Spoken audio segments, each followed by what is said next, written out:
এখন যেহেতু প্রচন্ড গরম পড়ে গেছে, তাই আপনাদের জন্য নিয়ে চলে এলাম ঠান্ডা ঠান্ডা দারুণ টেস্টি মালাই কুলফি আইসক্রিম। কোনো রকম ক্রিম, কনডেন্স মিল্ক ছাড়া এরকম ক্রিমি মালাই কুলফি তৈরি করে নিতে পারবেন। আর ছোট থেকে বড় সকলে কিন্তু খুবই মজা করে খাবে।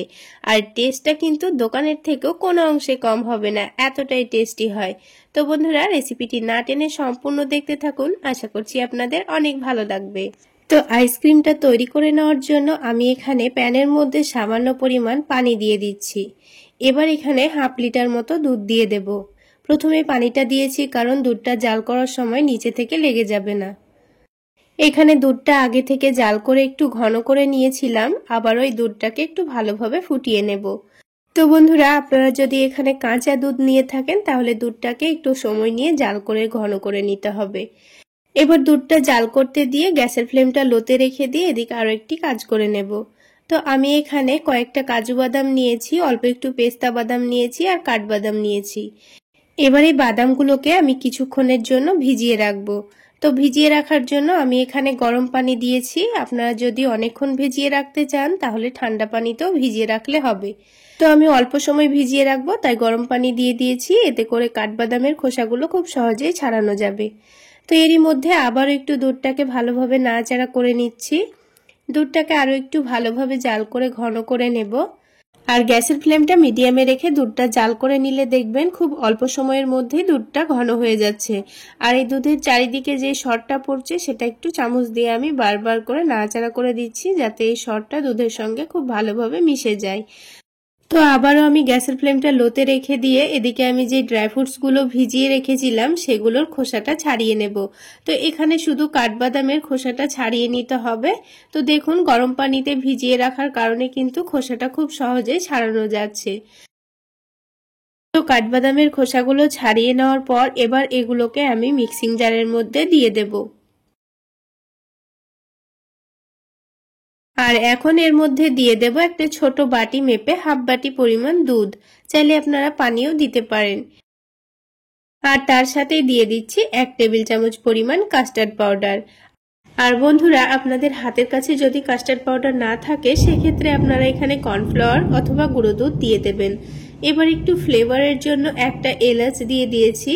এবার একটু ভালো করে ব্লেন্ড করে নিতে হবে। ড্রাই ফ্রুটসগুলো একটু যদি দানা দানা ভাব থেকেও থাকে তাতে কোনো অসুবিধা নেই। এবার এই মিশ্রণটা দুধের মধ্যে দিলেই কিন্তু আমাদের মালাই কুলফির টেস্টটা আরো অনেক গুণ বেড়ে যাবে। এদিকে দুধটা দেখে নিই, দেখুন দুধটা লো আঁচে রাখা ছিল, পোলে উপরে আরো অনেকটা সর পড়ে গেছে। আর দেখুন দুধটা কিন্তু আগের থেকে অনেকটাই কমে গেছে। ঠিক এই মুহূর্তে আমি যে মিশ্রণটা রেডি করে রেখেছিলাম সেটা দিয়ে দিচ্ছি। আর দেওয়ার সময় কিন্তু অবশ্যই গ্যাসের ফ্লেমটা লোতেই রাখতে হবে। এবার এটাকে অনবরত নাড়াচাড়া করে যেতে হবে, কারণ এর মধ্যে আমি কাস্টার্ড পাউডার দিয়েছি, তাই দুধটা খুব অল্প সময়ের মধ্যেই ঘন হয়ে যাবে। আর নাড়াচাড়া বন্ধ করে দিলে কিন্তু নিচে থেকে এটা লেগে যেতে পারে, তাই অবশ্যই বারে বারে নাড়াচাড়া করে যেতে হবে। আর গ্যাসের ফ্লেমটা মিডিয়ামে রেখে নাড়াচাড়া করে যেতে হবে।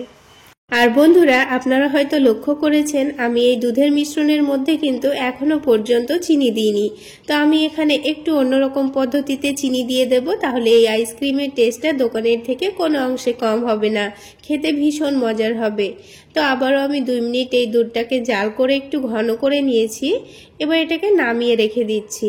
আলাদা একটা প্যানের মধ্যে আমি আমার টেস্ট অনুযায়ী চিনি নিয়ে নিচ্ছি। আমি এখানে 4 টেবিল চামচ পরিমাণ চিনি নিয়েছি। এই পরিমাণ চিনিতে কিন্তু আমার টেস্টের জন্য একেবারে পারফেক্ট, তবে আপনারা আপনাদের টেস্ট অনুযায়ী চিনি নিয়ে নেবেন। তো গ্যাসের ফ্লেমটা লোতে রেখে চিনিটাকে এইভাবে এখন রেখে দিতে হবে। যখন নিচে থেকে হালকা কালার চলে আসবে তখন আমি নাড়াচাড়া করে নেব। তো এইভাবে চিনির ক্যারামেল তৈরি করে যদি এই আইসক্রিমটা তৈরি করা যায় তাহলে হুবহু দোকানের মতো রাবড়ি মালাই কুলফির মতোই টেস্ট আসবে। তো বন্ধুরা, একবার হলো আমার এই রেসিপি ফলো করে আপনারা এই আইসক্রিমগুলো বানিয়ে খেয়ে দেখবেন, আপনাদের সত্যি খুবই ভালো লাগবে। দেখুন বন্ধুরা, চিনিটা কিছুক্ষণের মধ্যে খুব সুন্দরভাবে গলে গেছে আর খুব সুন্দর একটা কালারও চলে এসছে। ঠিক এই পর্যায়ে আমাদের ক্যারামেলটা নামিয়ে নিতে হবে। খুব বেশি কালার চলে আসলে আবার ক্যারামেলটা পুড়ে গেলে সেক্ষেত্রে আইসক্রিমটা তেতো লাগতে পারে, তখন আর খেতে ভালো লাগবে না। তো এই ক্যারামেলটা পুরোটাই আমি এই দুধের মিশ্রণের মধ্যে দিয়ে দিলাম আর একটু অনবরত নাড়াচাড়া করে নেব। তো ক্যারামেলটা দুধের মধ্যে দেওয়ার সময় একটু শক্ত মনে হবে, সেক্ষেত্রে কোনো ভয় নেই। দুধটা একটু জাল করে নিলেই দেখবেন ক্যারামেলটা খুব সুন্দরভাবে গলে গেছে, আর এই দুধের মিশ্রণের কালারটাও কিন্তু খুব সুন্দর আসবে। তো দেখুন বন্ধুরা, আবারও আমি 2 থেকে 3 মিনিট একটু সময় নিয়ে জাল করে নিয়েছি, আর গ্যাসের ফ্লেমটা মিডিয়ামে রেখে কিন্তু জাল করে নিচ্ছি। দেখুন বন্ধুরা, আবারও 2 থেকে 3 মিনিট সময় নিয়ে গ্যাসের ফ্লেমটা মিডিয়ামে রেখে আমি জাল করে নিয়েছি, আর দুধটা কিন্তু আগের থেকে অনেকটাই ঘন হয়ে গেছে আর অনেকটা কমেও গেছে। তো এখন কিন্তু এই মিশ্রণটা আমাদের পারফেক্ট রেডি হয়ে গেছে। এবার এটাকে নামিয়ে ঠান্ডা করে নিতে হবে। তো দেখুন, মিশ্রণটা ঠান্ডা হয়ে যাওয়ার পর 1 ঘন্টা মতো আমি ফ্রিজে রেখে দিয়েছিলাম। তো তার জন্য দেখুন মিশ্রণটা আগের থেকে অনেকটাই ঘন আর অনেকটাই থকথকে হয়ে গেছে। তো এবারে মিশ্রণটাকে ব্লেন্ড করে নিতে হবে।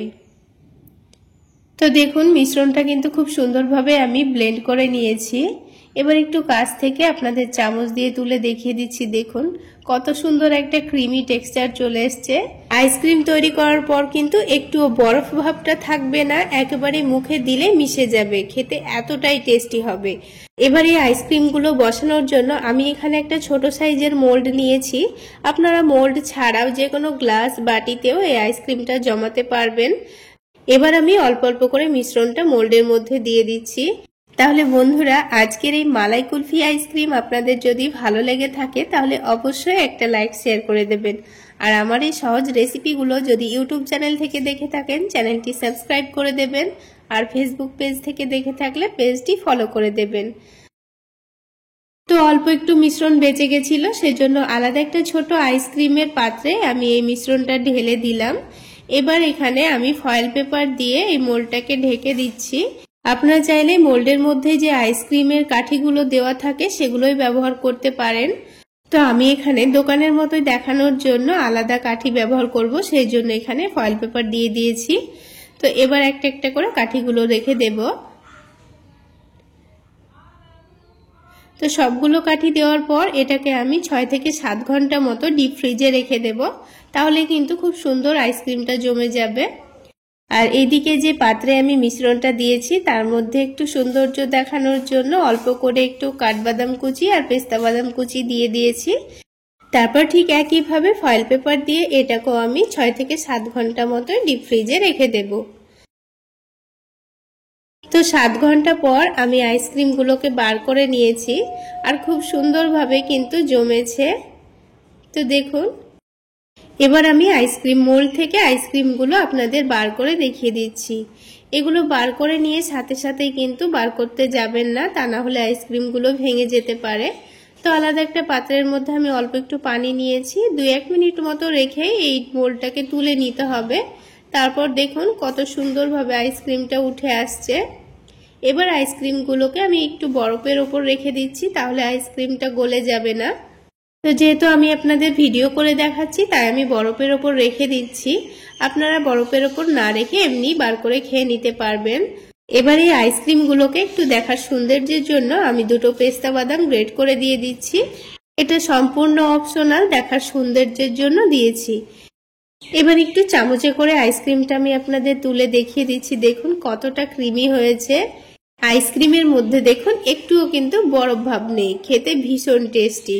তো বন্ধুরা, চাইলে এই পদ্ধতিতে আইসক্রিমগুলো বানিয়ে খেতে পারবেন, খেতে ভীষণ মজার হয়। দেখুন আইসক্রিমটা খাওয়ার সময় কিন্তু আইসক্রিমের মধ্যে একটুও বরফ ভাব নেই, মুখে দিলেই মিশে যাচ্ছে, খেতে এতটাই টেস্টি হয়েছিল। তাহলে বন্ধুরা, আজকে এই পর্যন্তই। সকলে অনেক বেশি ভালো থাকবেন, সুস্থ থাকবেন। দেখা হচ্ছে আরো একটি নতুন রেসিপি নিয়ে নেক্সট এপিসোডে।